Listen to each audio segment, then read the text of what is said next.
So you can plan for tomorrow without knowing kuti mangwana akamira sei. But Mwari vanoziva ramangwana. So don't vane ma plans ako avano disturb by you very well. And uchiva na mata ina chikuda but vachikupolongera zvinhu.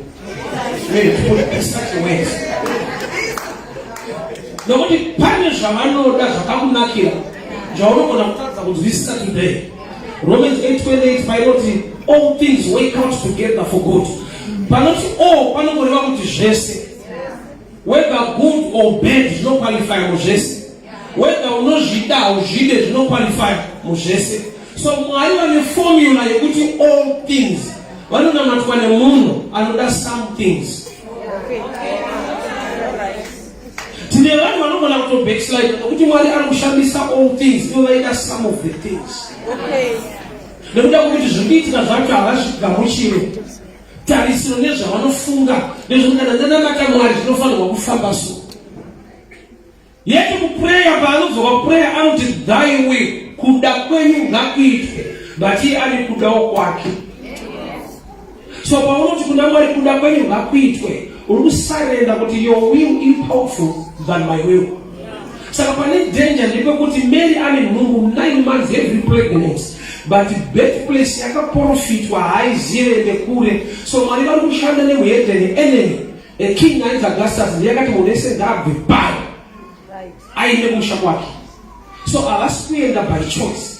Ndodati paridze pamusoro pechinhu ichi. Tine choices atinawo, tine zvatinotarisira kuti zviitike, tine zvatinoda, maybe I preach in terms of ministry, tine zvatinoda, maybe a business person in terms of business, une zvaunoda muwanano yako zvaunoti ndikanamata Mwari ngavaite izvi. Mwari vane nguva yekuti zvaurikuda kuti vakuitire handizvo zvavarikuda kuita. Chakauma ufunge. Mwari vanosvika palevel kuti zvauri kuda zvisizvo nekuda kwekuti hauzive ramangwana unongofunga ramangwana. Mwari vane zvikonzero, vane zvavanoziva zvavanoda kuti kana vakudhira newe mune ranhasi unodzingwa pauri kuti ugone kusvika pavanoda kuti uve. Muupenyu I was telling people this. Tine vanhu vari successful because of pressure nekuvengwa. Pane vanhu vokuti ukasavengwa haugone kudevelopa the level yeshungu dzamunofanira kuva nadzo pakuita zvinhu. Mwari unozviziva. Marengo wakuita yamashoma saka usiri successful. Kune pressure yeruvengo yaunonzwa kuti do or die, I have to do this to be successful. Nekuda kwepressure yako. Kuna chikinga fya tonight. Ukadzigirirwa nembwa une speed yaunoita, ukadzigirirwa neshumba unoinkiriza pace. The same person. Unozviudza kuti zvaakuitika zvashanda mafanisi. Even kuti kune zviro kune sense. Unozviudza kuti chero ndaenda kuseri. Maendero haana basa. Masvikiro haana basa. Kana masvika nemusoro kana nedumbu chauri kuda kuita sei? Kusvika nokuti pressure iri kumashure yakanyanya. So kune zvinhu vanhu vamwe vari programmed zvekuti havagone kuita move forward without pressure. Havagone kuenda right place or kusangana the right things without pressure. Mwari kana achidhila naJoseph unotokonzera kuvengerwa mumba kwete panze. Iye kuti haudi kuvengwa imwe nyaya. Kana wanamata Mwari anoshanda ne-all things, pane pamwe pokuti Joseph kuti ugone kusvika panonzi pa Egypt. Hauna mari transport wakangorota urishifiko. Saka hauna mari yebhasi, unototengeswa kuti uende. Prophetic message Micah 5:2. Bethlehem Judah, nyangwe uri mudiki, mauri muchaberekwa mambo. Chiprofita chekuberekwa kwaJesu. Haleluya tokanaverenga. Akatumanikidzwa kubva kwaari kuti aende kwakaprofita. Ega hagone kuenda, ai comfortable munzvimbo yaari. Tine mafomula neimwe comfort yatinowana kana tiri surrounded nevamwe vanhu so. Mwari wakarangarira Ishmael murenje, akaregera Ishmael naamai vake vachidzingwa pamba naAbhurahama. But ukanoverenga kumberi unzwa achiti I'm Jehovah God, I hate divorce. But ndiye akaudza Abhurahama kuti mukadzi uine mwana ngaabve pano. Kuya kuti une dzimwe nyaya dzekuti wakaverenga rimwe side reshoko ukazvitadza kumira nerimwe side rechikuita newe. Pane vanorwirwa kuvamba nzvimbo Mwari achiziva kuti panzvimbo ipapo pane nyaya dzavo. Kune Mwari vanoignora kuti vabviswe panzvimbo nokuti unoziva kuti une nyaya dzavo kumberi. Remember Ishmael ari mumba maAbraham namai vake Hagai vakapiwa bhodhoro remvura, a skin of water. But vari murenje mvura yapera, Mwari akapa Hagai tsime remvura. Tsime isosi, bhodhoro kumupiwa uzvishoma. So pamwe pacho unoda kuchemera muzvishoma nokuti ndoma wakajaira. Pane nguva yekuti Mwari havagone kuita zvimwe zvinhu zvavaruda kukuitira nekuda kwenzvimbo. Ndi Mwari ane power. Chero nzvimbo ane inonzi omnipresence. But ndiyanoti kuna Abraham, ibva ikoko uende kwandichakuratidza, ndichakuita munhu mukuru. Kona Mwari ndiri kuno matadza. Saka tizwana kuti chero kwawaenda Mwari anokukongorera. I have truth. Chero kwawaenda Mwari kwaanoda kuti uende. Genesis 26, Isaac, do not go down to Egypt. Stay in Gerar. Akaenda kwaarunzi musaendo, hakuna blessing, but Mwari ariko. So blessing ya Mwari inomanifesta mu right place according to the revelation yakupitsana. John chapter 9, murume anga ari bofu akaiswa mavhu naJesu akati enda unogeza. Ndakatoona kuti Jesus malast pastor. Kuko Jesu achada kutsanangurwa zvakanaka. Kune mumwe anorifeya Samuel ari Jesu. John chapter 9, enda unogeza kuSiloamu. Paakaenda akageza akadzoka achiona kuti paakatosangana naJesu akatoramba ari bofu aina Jesu. Kusvika Jesu arifeya munhu Samuel.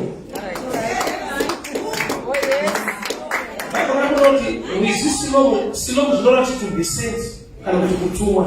Inobva kuti Jesu arikuti ndiri Jesu akatuma vanhu vane chekuita nenyaya dzako. Saka handigoni kutora zvandakaisa muvanhu nokuti wauya kwandiri ndichamudzidzisa kuenda kuvanhu vakabva kwandiri.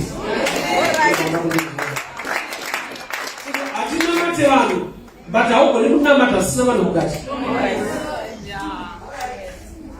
Mwari kutoti abatsire vanhu, he became man. Kune nyaya dzekuti paumwari hwese akazoona ndikasatova munhu munhu aponi. Haana kubatsira munhu ari Mwari, akabatsira munhu paakava munhu iye ari Mwari. He became man to die for man. He became man. So kune nyaya dzekuti pakakoshota munhu zvako hazviite Mwari aripo. Ai vanhu vati hakuna zvakadaro, ini naMwari wangu ndikangwana Mwari wangu chete. Ndinoziva kuti Mwari anoita zvevanhu zvokuti unofunga kuti haasiri. Genesis 18 akatouya kumba kwaAbraham. 3 angels dzakauya kuna Abraham. Bible rinoti one of the angels was God himself. Mwari ane tsika kuenda kumba kwevanhu otobikirwa wodya Mwari. Deuteronomy 33:4 Mwari ndiye akaviga Moses pachikomo cheMount Nebo.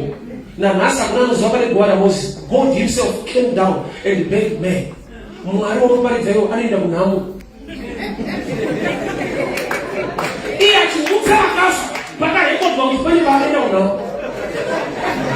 When you use imagination, imagine ngiro dzikudzana kuenda kudhara kudzana kuenda kunhamo. That would make sense.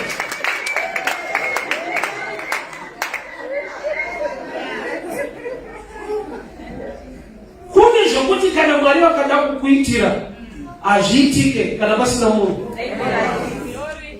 Adamu Mwari vaona kuti hazvina kunaka kuti munhu ave ega. Paitaurwa izvozvo vanga vari Mwari naAdamu. Mwari ndobva kuti hazvina kunaka kuti uve wega. Saka unogona kushota munhu uina Mwari. Mwari otokunzwira tsitsi kuti kuneni vanhu zvavo hazvisi kufamba kuti vanoshota munhu. Why? God's prophetic message will be fruitful, multiply. Inokushanda bedzi kana pane munhu yangovina Mwari hazviiti.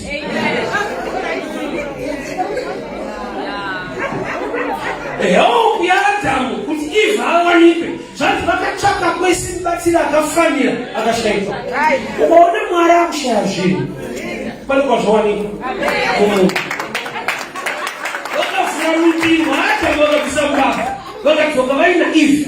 Kurati chinhu chinoniga zvinhu muupenyu chakanyanya.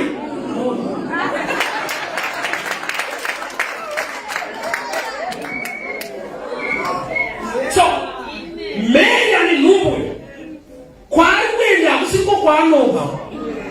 Ari kuteerera Jose wemba yekwaDavid ndiye anobva kuBhethlehemu.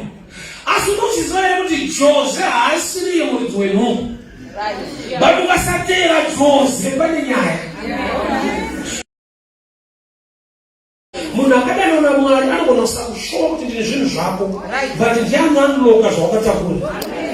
Hakuna munhu waMwari anopa vanhu zvipi kana zvimwe zvinhu, but vanhu vaMwari vanoshandiswa ekuanloka makeys ekuanloka zvawakapiwa naMwari. Jesu paakaenda kunobhabhatidzwa kwaJohani achibuda mumvura, denga rakavhurika, rikati ndiye mwanakomana wangu wandinodisa. Jesu ari Mwari kwakuenda kuministry yekwaJohani, kureva kuti pese paakararama asati aenda kwaJohani akauparika andai almost heaven. Iye akabva kudenga, but denga rakati hatikupe zvatinazvo svika wapinda chechi yaJohani. Tomaona kwatanga kwaJohani ndipapa.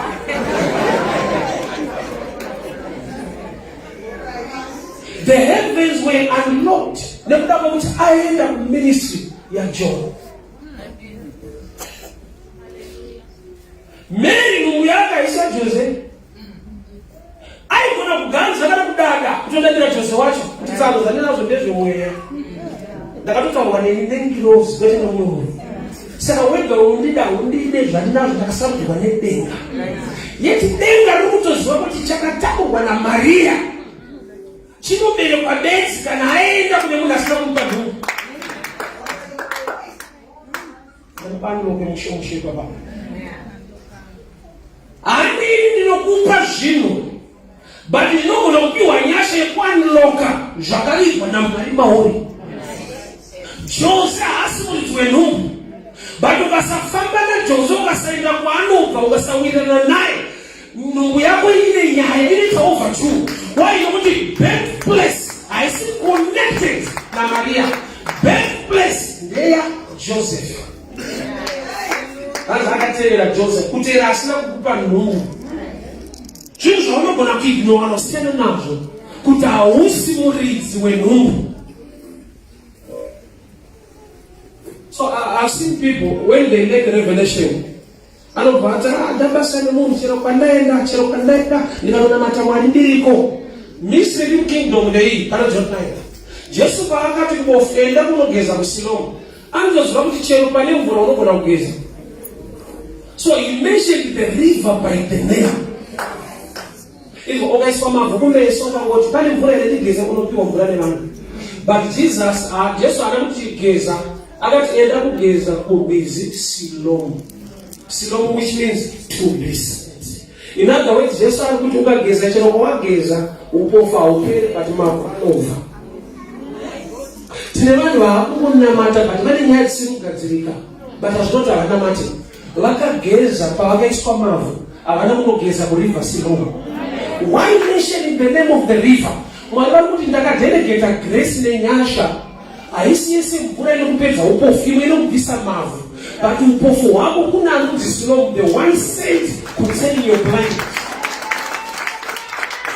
Vanhu vaMwari vane zodzo riri pavari, risiri remunhu wese, but revamwe vanhu. So when the devil wants to fight you, you just go to any river and wash, and you'll be smart, but you made blind. Why? Because I will not have a personal revelation. Where is my Silomu? Andina mdani wa munhu wese, but vadakadani waparai vakashaiwa chizaruko vanotiza pandini. David achifudza makwai paiuya mapere neshumba, hazvina kunge zvichiinga David zvainga makwai. David aidefenda mapere ainga makwai. But munhu asingaziva anogona kufunga kuti David akamakwa nemapere nemakwai. Why? Nokuti wakaipa kada kuataka blessing yako, anoataka the covering yacho. Unosura kusema kwa Mungu zote kama zudai, unanibashisa zinaizwa. Hakuna pasina nyaya. Bali zimungu uchatiza pane nyaya. But pane zvinhu zvawo. Oh yes. Oh yes. Oh Lord Jesus. Elisha akaitevera Elijah. Record yekuti ari kutiza mukadzi anonzi Jezebel akainzwa. That's why the other sons of prophets they taken at a distance. Why is the prophet is sat down? I do what I do right in the day. I do some guys how is Jezebel, but I think that I have push it. Jesus had a change, man. I will never say better not to say. I'm going to grace to offer me heaven, but not a same level of pain. That's why it was like he shake and a mouth with your woman with Rangali. This kind of don't want together. But actually offer a regime, he advertised. Why don't you grace the man as nothing for the crucifixion? My bones are Elisha, I can't someone, but I don't say Elisha. Children are waiting in mystery. You don't know what I'm going to do for the Bamuke. My bones are Akamun Samuel, I can't go. But in here, what happened to Amuki? So to us, some bless someone, Regisia Takuna.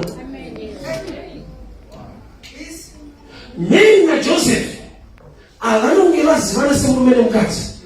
Pregnancy in a man, they are young chain. But men are certain Joseph qualification, could have to qualify for pregnancy. It was because of Joseph, and I explained.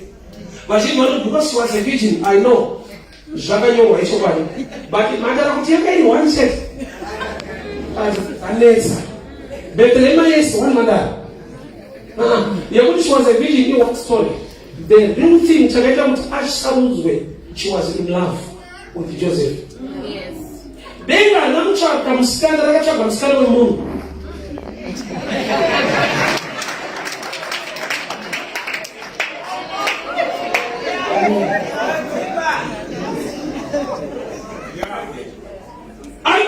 I love. Why? Number one, Joseph, and by prophetic place,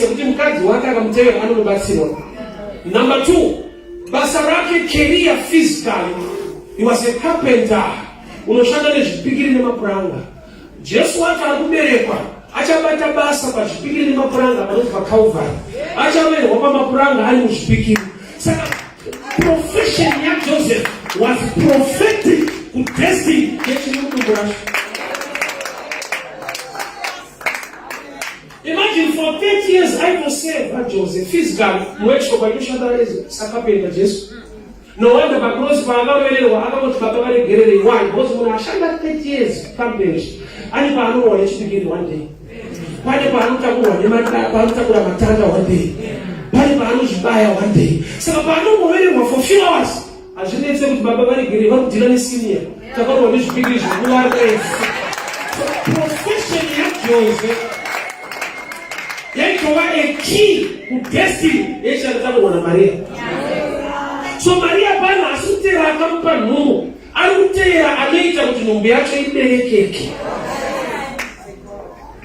Only she push up on each other pure and mine. But you couldn't run move from sight now and mine. We put to Kafamba now, Panipanushika. Ruth, how can you run a boss for your wake? Why you want to grow up with Pulicha and Naomi? Put we are Naomi with Ega. And that girl feeling again Naomi. Could have been Rufi Chakamu Pomzena, who have boys in the way which I with Zita and Sina Ruchi. They put Elimelech, and then with Zita and Sopake, they put in Naomi. Could you remember Zita and such a thing of Europa fact?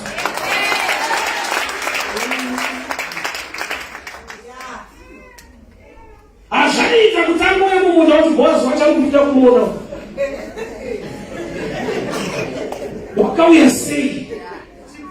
Pauli pale sitani lipwe. So nyasha zamani tunofamba ni mdao. Kuta asili ya mwezi wenumu. Baki nubi. Kutitunzu wa itakura. Dongo shura na ngurume hii. Kutunzu mwanaberewa. Dongo watira mwenye asina kukanomiasha. So following a man in the things of the kingdom, in mystery. So I don't know I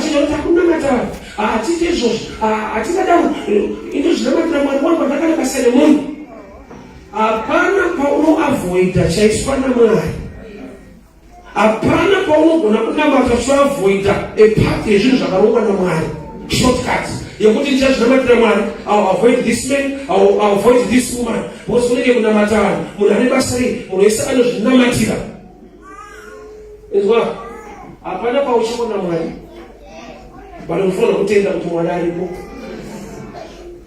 ndane for 6 years asanga bona church inotika ngani za offering ona chikopo kopo mari da kudego yake da kudaisha mayona isikenda genuine shake kwa hiyo minamatu yako ni zvipo zvasvika zvipo zvinoenda kukumarai ate kudenga but denga ndio unaweza kushika vizuri sina kushika na lesi biduka kana denga kitu zvipo zvasvika pani chipo chakaenda kudenga kuna denga ndintsika kuona zvasvika izvo zvisina sasa mwenye unaona utasimushika ipokuta mari pamwe zvirushika problem ukuona maziri kugumira but I was the revelation behind.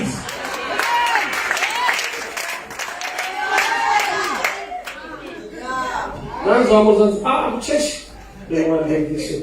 Did you promise someone? They don't promise someone. Is somebody promise someone? Can only ability to promise someone. You must promise. Promise Margaret.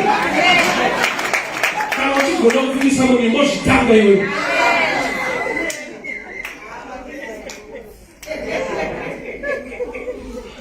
Alright, I'll give you this statement. Mwana akupe mfundisi wa unoda. Anokupa mfundisi wa anoda kuti uzoda wewe problem kutoka kwa mama.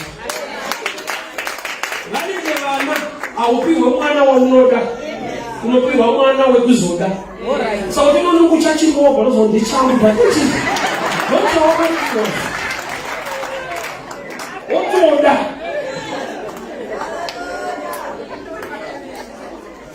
Mwenye mwana aupiwe mbele kwa unoda unobele kwa mbele kwa unozoda. Dai wanaweza kubele. Wasina wana. Ai mfuma wanono zile fanyika muleta wanono jaro. Aita Aisha kwa nyanya. Next week nataka wanaje. Basi. So prophetic place Micah 5 verse 2 Bethlehem Judah. So baraka shika ikoko. Ndio wachaka humu. Just there was no home. Imagine it's the right place, but ananyasha kuwa na home. Inaitika na wale right place to the right thing. There's no more flowers. Washika mtu beka profitwa na Mika kutidomo beka kama mambo. But wachaga rume beka na mwana. Hapana. Resistance. Chimwe chechikorufita cha unofano wakunyuma wega. Kutisewa kai bari kurwa ne chini chicho chiri chamwana. Alright. Dan tikoreni ndamufungidza kuti kana chiri chamwana. Muwesa nomira medu muwesa nofara medu muwesa kuti gauchira. That's not it. Chikava chamwana. Chinoita kuti vamwe vanhu vasawirwa nenewo. Kwete nokuti haunamata, but nokuti watonamata mwachai. Imagine akatakura mwari Jesu ndianudza hapana humo. Jesus is the bread of life. Kachingwa. Bethlehem is not a house of bread. Bread chingwa. It's not share njimbo. Mwimbe chingwa. Bethlehem, it means a house of bread. Mwimbe chingwa. Jesus is the bread of life. But chingwa chingwa wa huu mwimbe chingwa. Kurati kama koraya wakabereka. Angali wakuikumwa ine wani. Wanaweza kubereka zake na kubereka sawa. Mwali wangu kusema tene ndio ngade.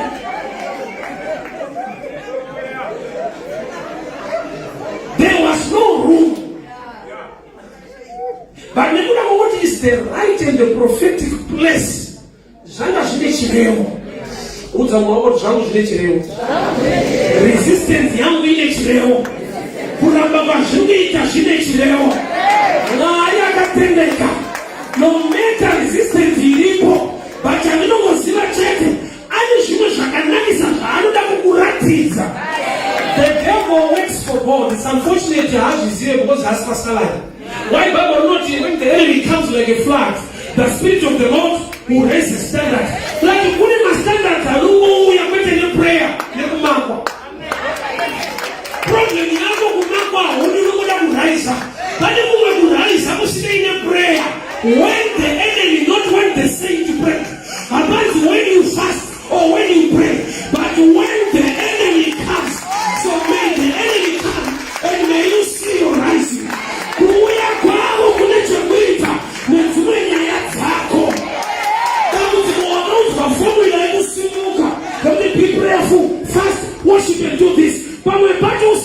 zvawaita, but zvawakuitwa izvozvizvi ndozvaakudza Mwari kuti nguva iye yatozokwana munhu achisimudzwa.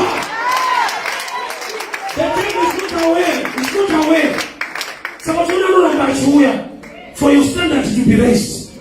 So there was a resistance in the prophetic place. Joseph wakaprofitwa kunzi uchanoita mambo wakakutokufugamirwa. Achikuita a step in Egypt haana kufugamirwa. Anga prison anga kufugamira. It was actually the opposite. Akarota achifugamirwa. Achingopinda muplace akarota achifugamirwa, akatanga nekufugamira.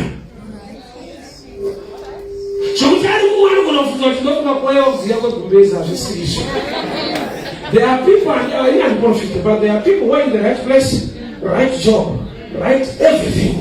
But Israel is actually the opposite of what you want.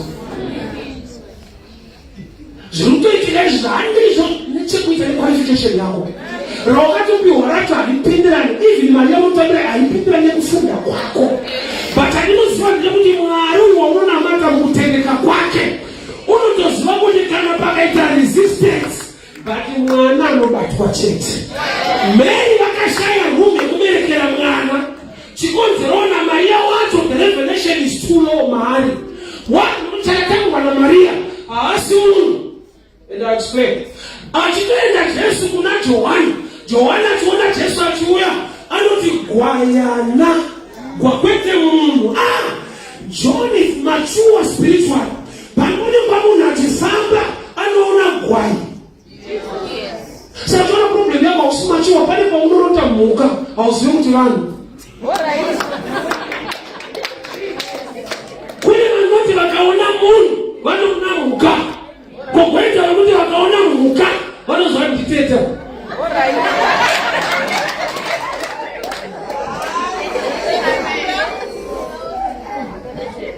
Gwayana kulamuti Mary aruchaka kuberekera gwayana kunjimbo dzevanu.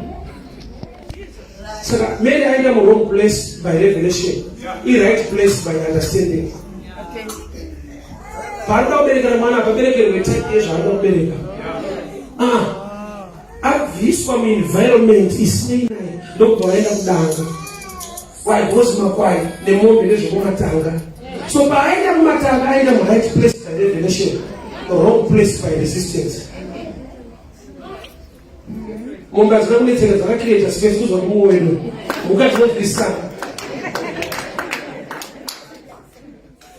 Ukarambirwa kweswa. Mwari number 2 chawana kuzviitira. Bible not Matthew chapter 2. Herod wakatevera. Audzwa nemawise men. Taona nyere dzake 2 years ago. Auya kuzomunamata. Ndobva atuma vanhu vakanouraya vana from 2 years below. Pana pachitsvagwa vana vanoda kuurawa, munhu anoenda muzvipatara munoberekerwa vana. So protection yaJesu yakauya neresistance. And to show you this, yes, a revelation that you understand. Kana muguta makaberekwa Jesu mwakaurayiwa vana vane 2 years and below. So zviri pacheno tukakukura kwaJesu anga akasiyiwa ne2 years kumusoro, akasiya vanhu ne2 years kuzasi. Saka pachibva kuti hakuna akafanana naye, aita birthday yaka 1 years.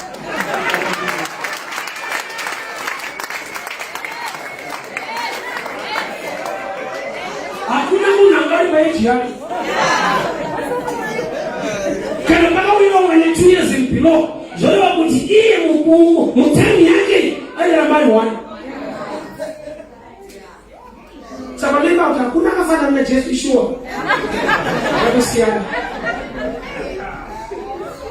Chamuprotector irresistance. Tina zvatinogona kutadza kuona prophetically iri protection yaMwari. Pane zvanga zviri wese zvichauya. Kuenda kudanga hakuna problem kana uchirarama. But kuenda muchipatara nemba yakanaka uchiurawa. There are times when you are in a situation isn't kufadza, but that the best situation for you to protect you. Nokuti zvaizouya pamberi apa zvazviri wese. Mwari vatendera izvi nokuti zviri lesa. Hazvikuurai zvinorwadza yes. Kuberekera mudanga hamuna comfort. But Mwari vanotoziva kuti dai waregerwa uri pakanaka une vanhu ava, uchifamba nevanhu vanoti vakanaka, ndopaitozoona kuti ungaune vanhu vakaipa kudarika zvaitika izvi. Tine maproblems atinawo nhasi ari maways esolution aMwari for tomorrow.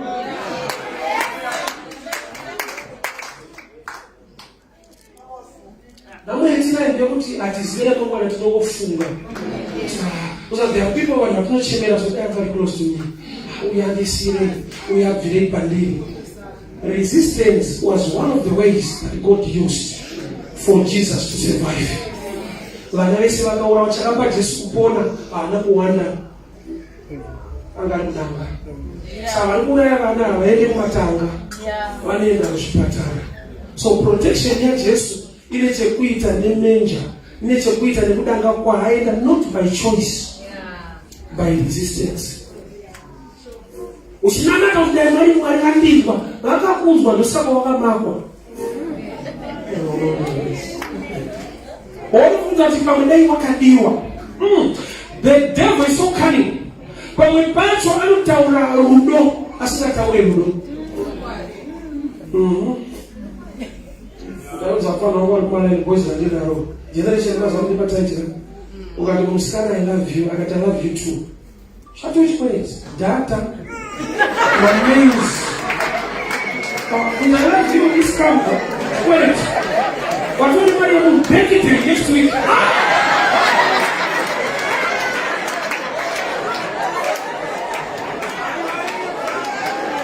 Come on, I love you too.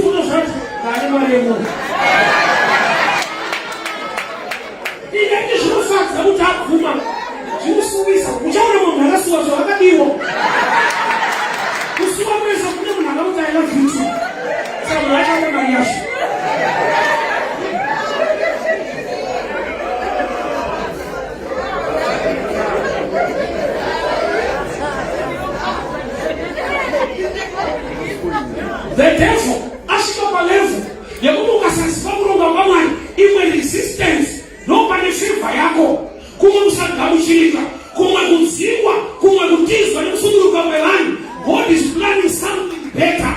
Problem yenu wakaja ila tupatara, kudanga ulopoa, bali kana uchichengezi kwa udanga. So which means a week after or 2 months after, kuna nini tunataka mzigo gani? Ndio waka wana roho. Roho akatera shule wana wese 2 years below. Kuna dilese akabere kwa njumbo zakanaka, wakafiwa.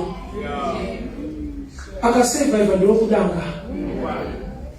Njimbo yakabeke wahiti. So that time that Mwari charushana nacho, chinoboa, chinowaza kachaka nacho. Pamela pale kwa uchata asimwari makatendera. Makanditendera shwa kutidiswa.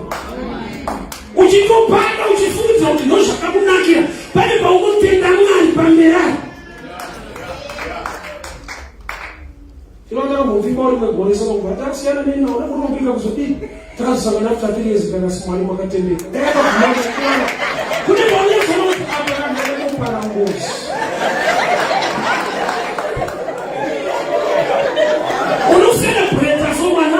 Prayers. Kunyara kwa mwari kutaura. Kuko jimelanga cha wingo na udishi.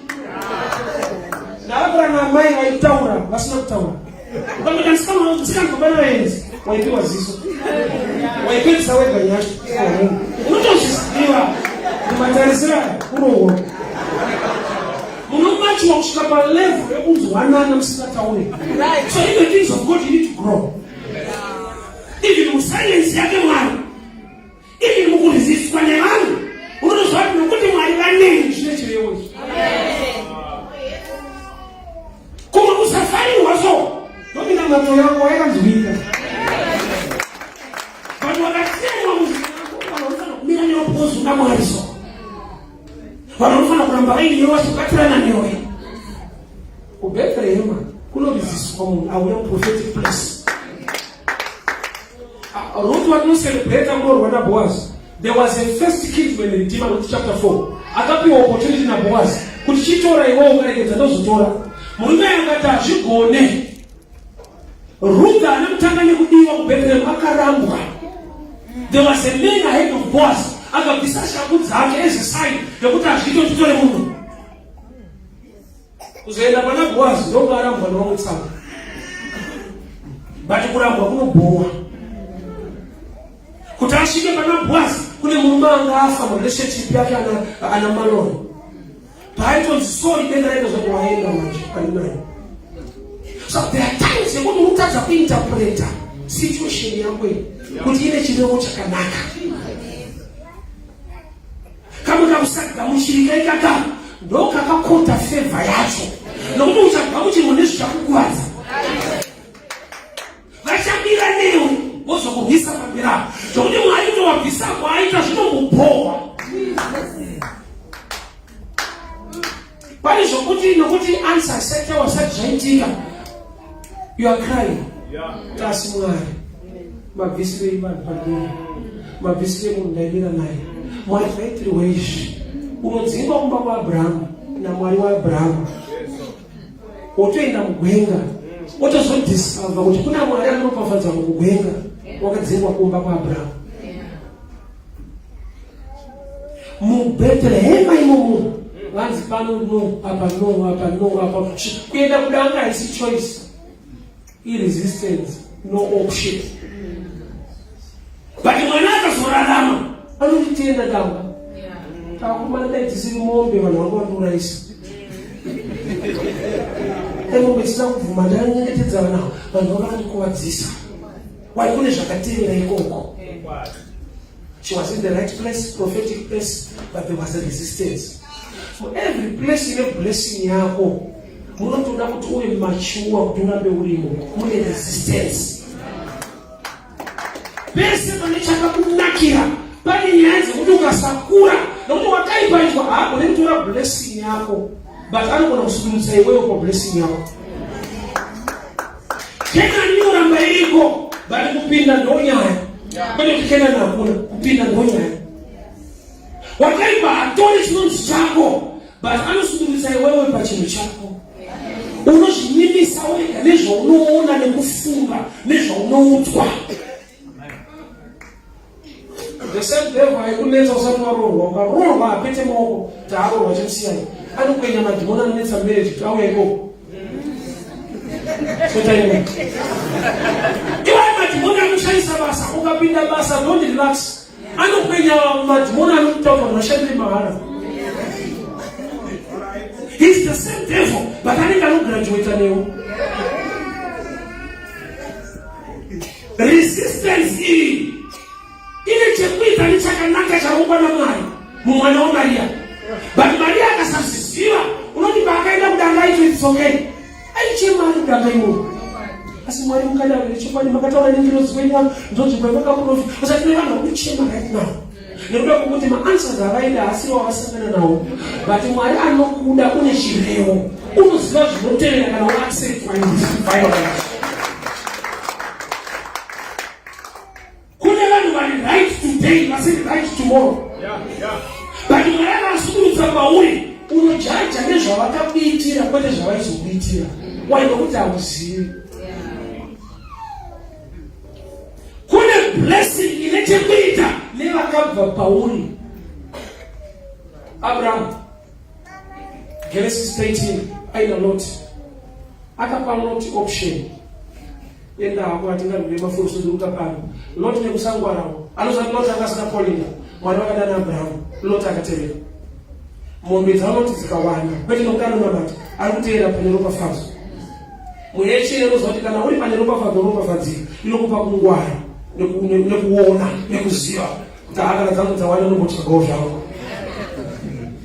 I've seen people in ministry in life. When you are kind of can see mature. It's good to release people. Today, when you can release people, you are right for ministry, but no good any problem in ministry. Why not the devil? I don't go to the moment. How are you not going to family? What's that? Not one that's happened. That's a lot of people that go on down. Yeki kuwana kwanza kune chekuita na Abraham warufana naye. Paka mumva ipapo tazo ngoba mera utanga kumanya sina kana chimara achura amenda akutiza usoto. Basa ngoba ni mumbi baba, tazo ngoba ni ngoba kumanya sina kana chimara kwani. Kwa wakaenda that speech was like green pasture. When you are a believer, you don't look for green pastures. Unokota Psalm 23, the Lord is my shepherd. He leads me. I don't look for green pastures. I hear the voice of the shepherd. He's the one who leads me. Nobody buy green today. Apana guarantee. Nobody will buy green tomorrow. Pakanaka nasa is guarantee of Tim Apana Shakanaka. So resistance. Remember, my wife when even the sky yaiva tungamina yavaendesa kudanga vari kuda munhu kwete muka but nyeredzi yaitoziva kuti mudanga ndomune munhu washo kureva kuti kana ukaenda muplesi isina basa zvakanzi naMwari zviuye pauri zvinosiya pakanaka kwacho kunogamuchirika kwacho unosangana neropafadzo panzvimbo yekuti vanhu vanogoridhe mudanga here. Truly these men were wise. How can you give my gifts and get gold? Kumunabele mwadanga uchisia ma better places. Those later zemweya kwamunoti kuli better but kusiliko kune mfungo ya Mwari azmireko. Problem leo tunoza vana ndiki pachikolo wanochikolo. Vanogona kusaziva kuti master apana. Because break time ikapana ndari rinole. Lunch hour ikapana manerujo motoenda. Anozoti apana headmaster and teacher bozi ndari staff room. So vana sisi wakura vanozoti Mwari arimo. Nokuti zvirongwa kuri kuchifamba. Yangu ya kupura, yangu ya ulimba, yangu ya... Zono zivata hati mchechi, gamba mwana watamuna. Nato zivanda wani wakura ujunjerisha.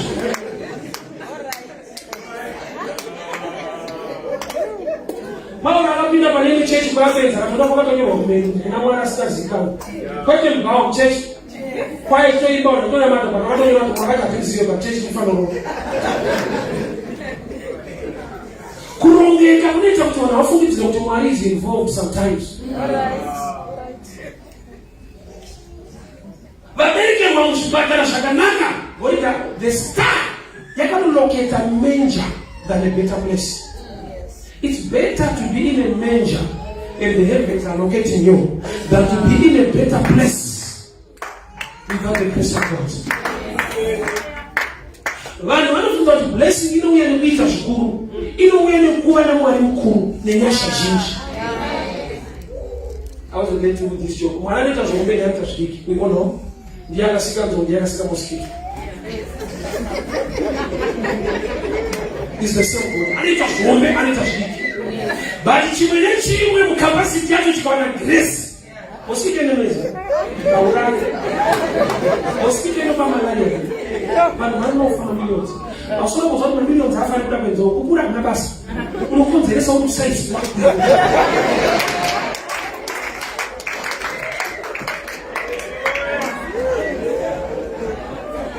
Kune ropafadzo inouya nekuita zvinhu kuti vanhu vanoshama kuti varikutengesa vamenyeshwa munhu akabva vakaipa. Zvinoita. Mwari muzhinji pachishoma anopa madzawo dzakakura. Problem yaunenge marambizwa ndaita zvikuru ndaenda wana Mwari muzhinji mune zvandinoita pazvinoita. Jesu waberekwa mudanga nezvo zvipo zvaakuuya goridhe ine manger. Zviri hazvifambirane danga negoridhe. There are better places daigona kuenda goridhe, but because these men are being led by God. Chinonzira Mwari ndechako kana ukaresistwa nevanhu but havaresiste Mwari kukuitira chinhu chako. Vanodzivisa Zakeo kuona Jesu, havadzivise Jesu kuona Zakeo. It's impossible. Iye akafunga nezvako kana vanhu vakasakufarira zvinoita. Nhamo ndeyekuti wakaisa trust muvanhu. David Bible unoti Satani apinda muna David akatanga kuverenga army yake. There's nothing wrong pakuverenga army uri leader, udazova masoja. But Bible saying vanhu vasina kuzvifarira. The motive in David yanga yakuisa trust pakuti how many soldiers do I have.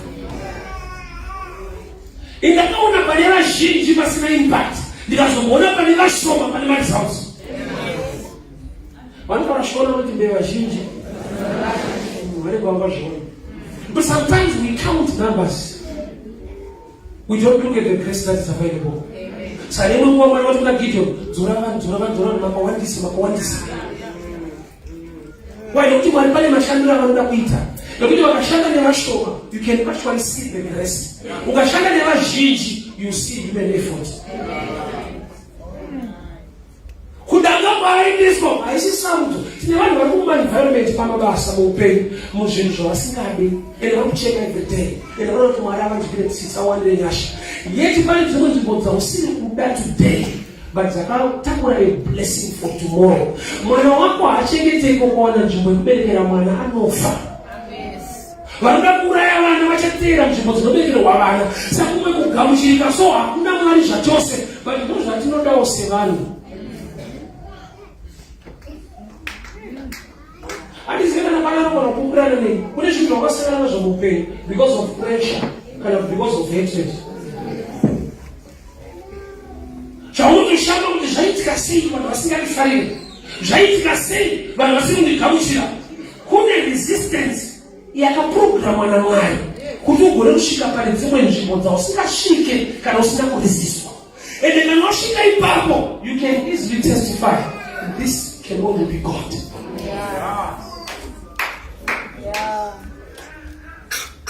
Kubeta lema kunoriziswa vanhu vakatombotwa kuti ndokwawo. Kune vanhu vasingakutambire kugamuchira wakatakura zvaJesu, kune vanhu vasingade. Zvakuti mberi andofunga imboenda pakona kuti Mwari makatakura naizvo kugamuchira chokwadi takatakura zvedenga. I need to break through. Vanhu ngavachinje mwoyo wavo kuti vaende kuberekera Mwari. Tine maprayers atiri kuita but akangoprogramwa kuti pray for things to be okay. Zvaunoda kuti zvive okay kana zvine formula yekuti zvinotanga zvisiri okay, panoda grace to endure so you will enjoy. Namo ndeyekungozwa kuti zvinoita mushe zvimwe zvinoita mushe hazvisi mushe zvachose. Zvaunoda kuti Mwari vaite zvakatotanga but hazvina kutanga nesaidi rawaita kuti vatange navo. Mwari vanotanga nesaidi reresistance, vanotanga nesaidi rekusagamuchirwa, saidi rekutaisirwa pasi, vachida kupfiga shungu dziri mawiri zvimwe zvinofanirwa kungobunda because of pressure. Kumwe kubatwa zvakanaka ndokwakuchisa paproblem yauinayo. Yeti tese tinodawo kubatwa zvakanaka. Chakadzidziswa noGarden Region, ivhakeri rakabatwa naPastor Snake, nyoka yakabvuta mai. Ikarova vhakeri rakabvisa spirit of limitation. Mwari ngati zvai apa, siyai apa. Pastor Snake wakabvuta mai rakati yes. Who is going to deliver Israel?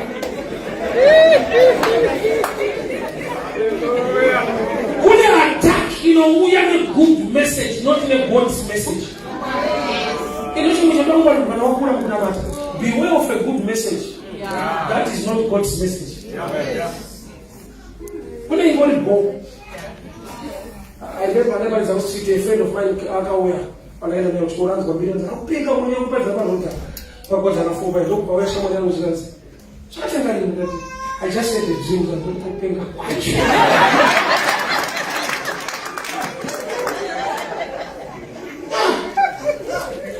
I don't say what happened. I can never say I don't cancel. But I don't cancel. Beware of good people who are not godly. Beware of good people who are not godly. Beware of a good message that is not God's message. A different kind of that revelation they were mature spiritually. Kune mamwe mashoko ari right asina Mwari zvachose. But always want to learn about faith. Tikarambe tiri pana pazvo. Dai. Mwari anoti kudii? Nyamwe zvadaro. Maonera ataita this right. Ndikatende pa right. Kwese maunoti kuri right. Ukaendako unozoenda soona. Wozwa right uri kule. Ukafamba mutara kuchipisa kune inonzi miraji, mutara inoita kune mvura so. Unenge musina. Ukanishuka kwaona mvura wakasa kwawabva ndokwaende. Right? Pese kwaunozoti pari right pane nyaya dzepapo ukasvika ipapo.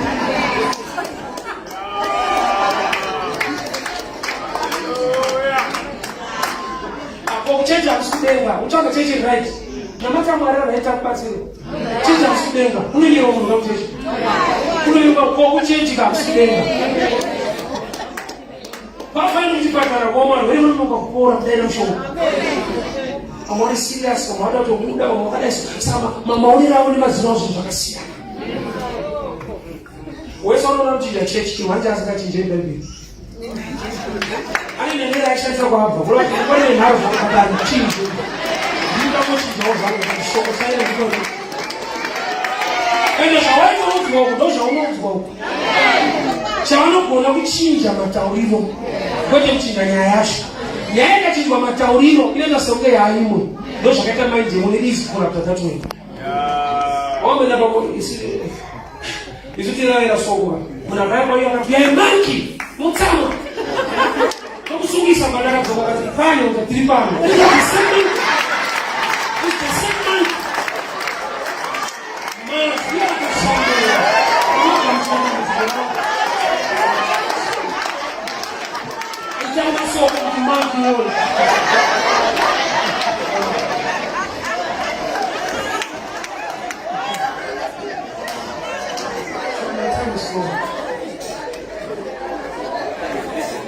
There was no room for them. There was no room for them.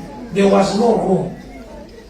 Resistance. Eka to shy, but very prophetically the right place. Bese pane zvako. Pantoda kuti uye munhu unonzwa Mwari. Nokuti unoratidza zvinhu natural zvinokubvisa pane zvinhu zvako. Satani hakutemere kuramba uri pa right place, uri the right people, wale blessing yako. Anozva kuti kuramba uripo zvinoita. Anonza mashoko ekuti usunduruke. Wasunduruka nawo wako wari. Unotoza zvinoita Mwari anodaso. Pane nguva yekuti Elisha aifitwa nemakunguo. Usabuze kuba kusina vanhu. Vanhu vanga vaneta nekuvafundzisa chikafu. Azvakutanga nhasi zvokuneta nemafundisi. Ubona varavisa muprofita mulocation. Unoti kubako. Unotanga sara wani. Pakuti vanhu vanga vanzwa nemafundisi. Saka Mwari manje harasi munhu wake nyangwe vanhu varasa munhu wake. Anga pa feeding scheme isine munhu. Makungo ayo ane chingwa nenyama. Iwo unozva makungo wapi chingwa? Makungo wapi nyama? But zvaingouya zvakadaro. Kuna tumwe zvaitowa. Vanhu vakavenga munhu waMwari but Mwari haana kuvenga munhu wake. Zvoti aitobuda mubako ane dumbu. Zvoti munhu aishava kumafundisa kuti vakupa. Painogovenga vakasvana kumuendesera vanhu hakuna. The end of the Lord is not short. Pane level ye blessing yekuti Mwari vanokutendera kuti usvike palevel yekuti vanhu havana inewe even the locals. Zvipo zvakapiwa Maria hazvina kupiwa nevanhu velocal. The wise men from the east vakatotagwa kune imwe nyika. Kuna veloko vanga vakatoudzana kuti kana chiri munhu ndeyemweya achapiwa nemweya. Tinatendera nepekeka munhu achitivhara mweya wokuita sei. Mweya uchakupa makamba.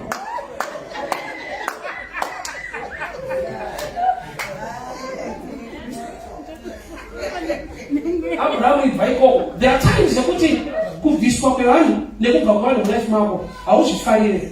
Most some people were good to you but they were not godly. What's the difference ka God na godly kana kurasisa? Kune vanhu vari right. Pasingadiwe na Mwari mutware mimi. But vari right. Wapa miraba ndoba ushaona kuti munhu anga right but ndiani unga zvese kune zvinhu zvinoexposwa zvinobuda kana aenda paside story. Church needs way. Pane blessing yako panogarwa by faith, not by understanding. Was naturally Satana anonoke kunongedzera zvinhu. Ona unenge mweya wapita anakuramba anokutiza Jesu pakabatwa Jesu Gethsemane. Ndiye wana akatevera. Chadekuza ndiye strong. La kumba pane msikana akati mumwe wacho akaramba kangani. Kurata atizi anotera murambira iko mberi. Chamwana kuti mcheche abude. Ndiani kaitaura zvokuti ukazvonoshama.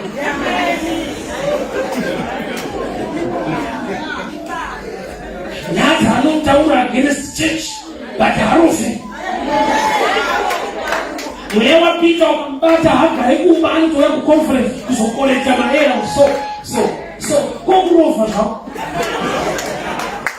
Kune mweya wokuti ndouya but pane nyaya dzakufambira iwo.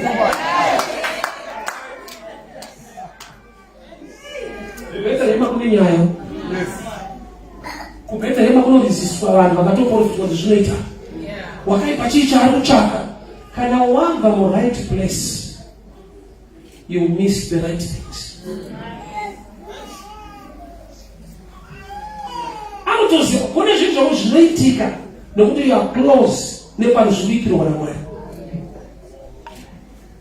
So wakaipa chando kuti ukasunduruka wabva muteritori ine blessing yako hakuna chichafamba.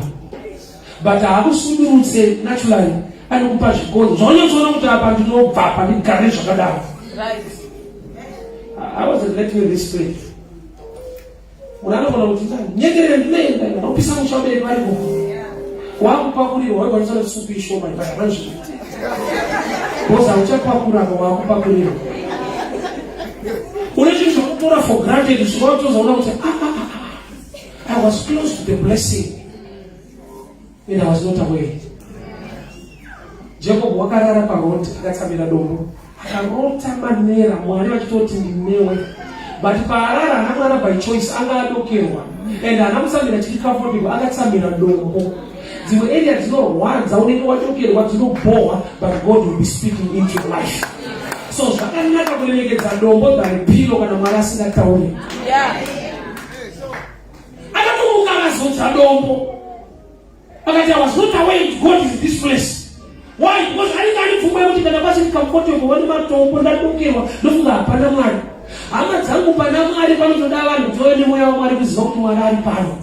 Nokuti pane nyaya dzinotaurwa kuti vanhu vasunduruke nekuda kwokuti Mwari anoda kuita zvinhu.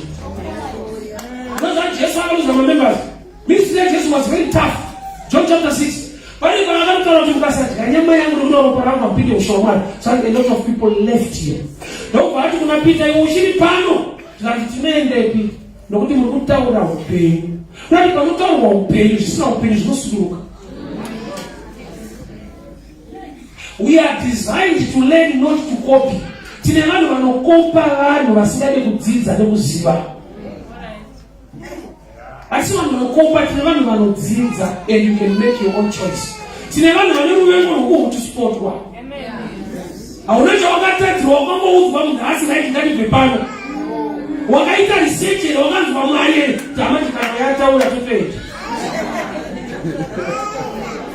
We are not designed to copy, we are designed to learn and make choices. It is a muzanda right here. You must make your own choice. Make a decision, pray and seek God.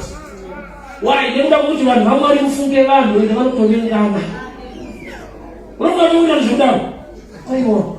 Ndopanoti munhu ka. Kana Bible yako kuda pachena kuti Peter angasinga kuti zvimwe zvanyorwa naPaulo vakatodanwa vese. Why? Nokuti nyasha dzinogona kusiyana and somebody can be jealous. Kana pamount of transfiguration pakabwinya Jesu pakaonekwa Elijah na Moses panga pane only 3 disciples, the rest of the 9 vanova pasi. Saka kana vanofamba vachiparidza vhangeri rinosiyana. Mumwe akati ndakaona Mose Mwari wanokenya kuti maakuvharwa tiri tese muchifundisi. Unoona kuti but only pane imwe nevhu ndakawanirwa nyasha ndikaenda. Peter mumvuri wake waiponesa vanhu vanonzwa mumvuri waPeter. Why James wasikadaro? Mfunga wangu James anotodii. Wani zvamakuitiswa zvakakombana mushoko hazvimo. Otomuvhurira shoko so kuti ndinoti muchaturika maoko pane vanorwara hapana kudzendesai pamumvuri. There are personal revelations dzinokoza jealousy. Hakuna scripture inoti isai vanhu pamumvuri vapore. Inoti muchaturika maoko pane vanorwara. As the same Bible inoti vanhu vaigadzika vanhu pamumvuri vaPeter vaipora. It was a personal instruction and personal grace. Saka izvozvo vafundisi vasiri mature, surely you become jealous. Jana asikade kulira.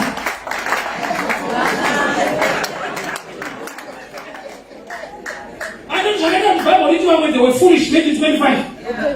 They were virgins and they were foolish. Very same calling, very same level. But the Bible when 5 vakapusa. Chavapa kupusa chi, vakakumbira mafuta. Ino Bible ichiti kumbira unopiwa. Rota hapa wakakumbira wakanyimwa ende wakapusa. Unointerpreta sei? Zvinomareva kuti kana vanga mu same house, vakamira chikomba 1. Kana maramba wakadzima, vanofana kugara, vanoona nyama light vamwe. But mweya ukuda kubvira. Mweya ukuda kubvira.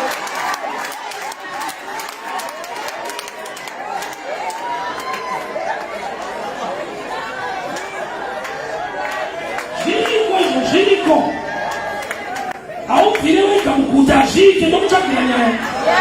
Andika gari pasi woshi ndo chakira murambi ne mafuta. But very much what they understand of the dimension the levels of grace. Pero kama ndio munda waiva wacheki washoma. Wanaona mcheka mcheki. Acheka yuti. Munda waiva tilivache kurufikiri.